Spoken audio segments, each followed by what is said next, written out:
Hello and welcome to Season 2 of The Chaos of Scale, the podcast dedicated to helping scaling businesses navigate the human side of growth. I'm your host, Andy Golding, and today we're talking about something that, when done, raises respect and connection, and when not done, quite frankly, drives me freaking mad. Be there or own the distraction. Because we can tell if you're distracted, and quite frankly, it's extremely disrespectful.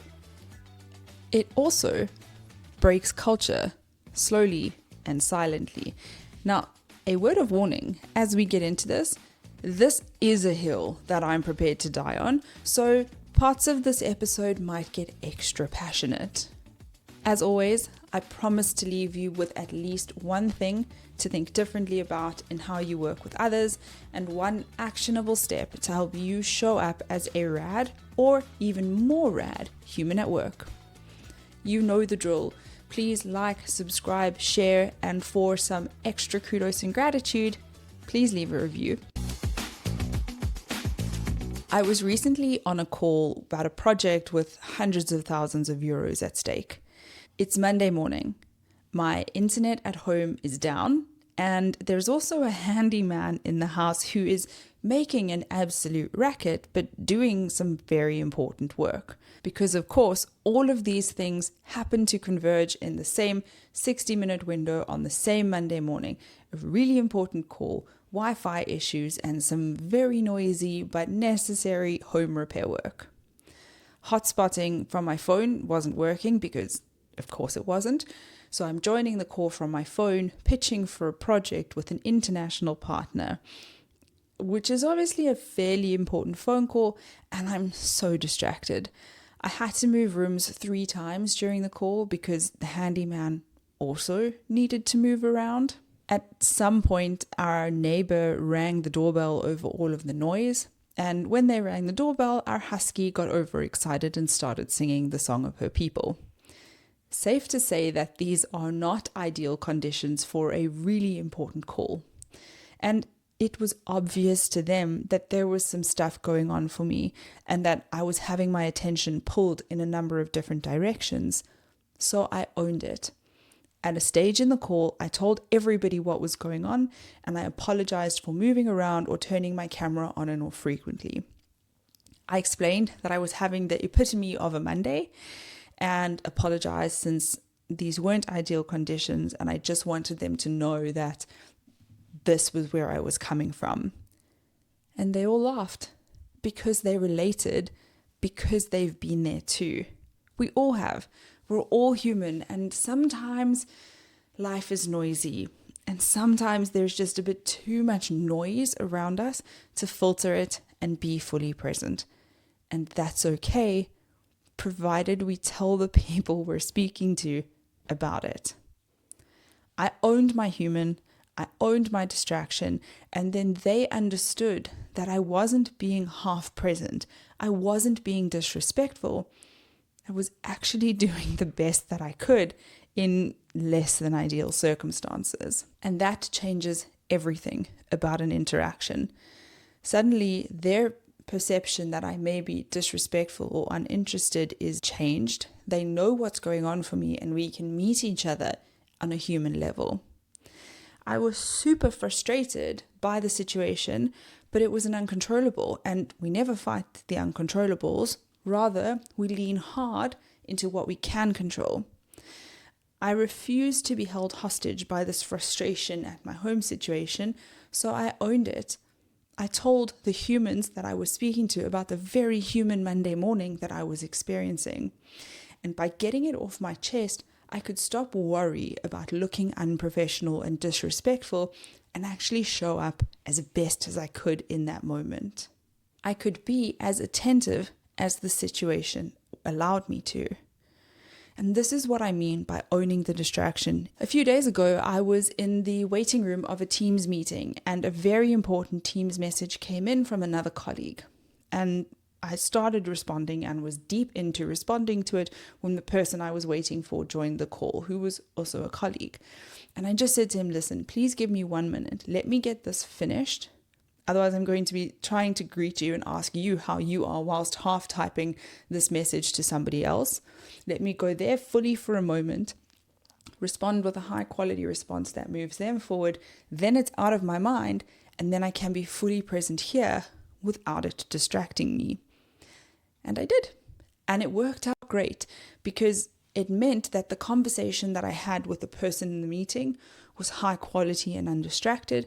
And the person who had sent me an urgent message also got what they needed.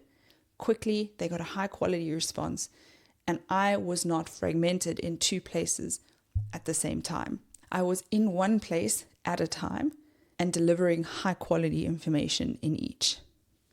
And I know that you're busy.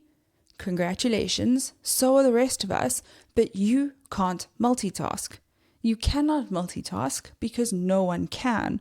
So for the love of chaos, please stop pretending that you can, because you're actually just doing 2 or 3 or 4 things badly at any given time.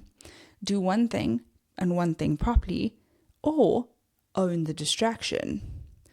When I speak to my closest friends who are all moms of toddlers and who are primary caretaker while we're speaking, I know that they're distracted. There's a small human in their space who they need to keep alive and safe and happy, and who has needs of their own. I know that our conversation is going to be disjointed and interrupted, but I also know that they're doing the best that they can in that moment. And I respect that they're coming into the conversation with divided attention because they've told me, hey, look, I'm with the kids at the moment, but let's chat. And that's totally okay, because by knowing this, them owning the distraction, telling me where they're at, means my expectations of the conversation are completely different.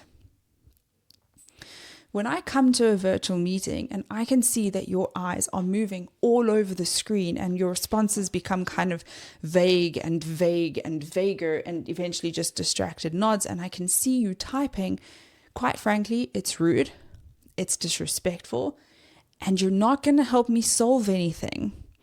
If I've booked a meeting with you, I need to resolve something, so let's just do it properly the first time around, because we're busy and I respect your busyness. I'm busy too. So let's do this properly now and move past it. Meet me on that same level of respect.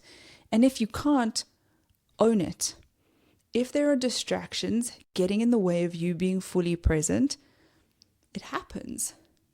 But have the respect, the decency to own them, because that means my expectations of you change.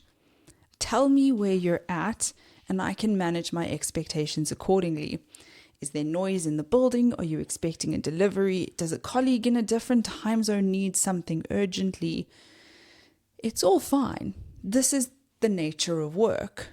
But if I don't know what's pulling your attention away, it kind of just feels like the conversation we're having is not that important to you or not that high priority for you. And that can start to feel very disrespectful very quickly. So own the distraction or be present.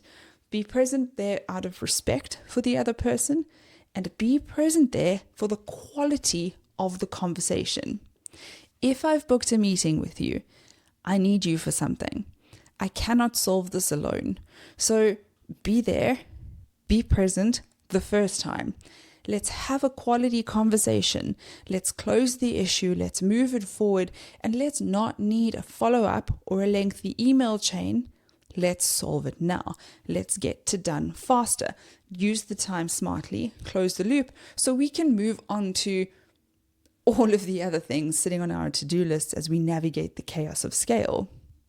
The upside of high quality conversations first time around is quicker route to done, quicker loops closed, and colleagues who feel respected by one another. Poor quality conversations don't close loops. They add confusion and noise to an already chaotic scale-up environment, and they just add mud to the system. Conversations with colleagues and the meetings that clog all of our calendars should be solution drivers, not confusion confounders. Use your time with your colleagues smartly and respectfully. I know that it's not easy. I myself am so easily distracted, but I like to hold 3 ideas in my mind when thinking about showing up and showing up properly. Firstly, I want people to feel respected by me. Secondly, they're as human as me and they can empathize when they know my situation, when I own my distraction. And thirdly, a high quality conversation first time round gets us to done so much faster than a number of low quality conversations. And I use this thinking. I want them to feel respected by me. They're as human as me, high quality first time round, to drive how I own my distractions if I cannot be present. Your action item from today can be the same thing. Make a conscious decision to be better at being present in your meetings. It's really that simple. Be intentional about making people feel respected by you. And the next time you join a meeting and there are distractions and things getting in the way of you being fully present, own it. Remember, they're just as human as you are. And if they know what you're coming up against in trying to be present, they can meet you where you're at for the best possible conversation, given the circumstances. And finally, focus on high quality conversations. Be fully present or own the distraction and move things along quickly. We're all busy. We don't need open loops, repeat conversations. Get to done as fast as you can. Thank you for joining us today. If you found value in today's episode and you want the people around you to be more present or own their distractions, please consider sharing this. And while you're at it, please do all the rad things like, subscribe, and review so that more people like you and I can get insight on navigating the chaos of scale. I'm Andy Golding, and although business growth is messy, the human side doesn't have to be. Until next time, be present or own the distraction.